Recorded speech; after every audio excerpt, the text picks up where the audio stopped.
How to add stickers in TikTok comment. Hi everyone, I'm here to assist you today. Without any delay, let's jump right in. First, open Sticktify store. Make sure you download the app. After you've downloaded the app, you'll find different kind of stickers. If you like the sticker, you can simply click on it. It will download.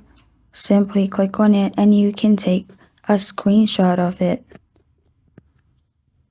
Then simply crop the image. After you've done that, you can open your TikTok. After you find the video where you want to comment, click on the comment box and then click on the picture like icon at the bottom and simply select it and then send it. After you do that, as you can see, the sticker has been sent in TikTok comment. This is how to add stickers in TikTok comment. Thank you for joining me today. If this video helps you out, please leave a like and subscribe for more. Got a question or want to suggest a topic? Comment below. Thank you for watching.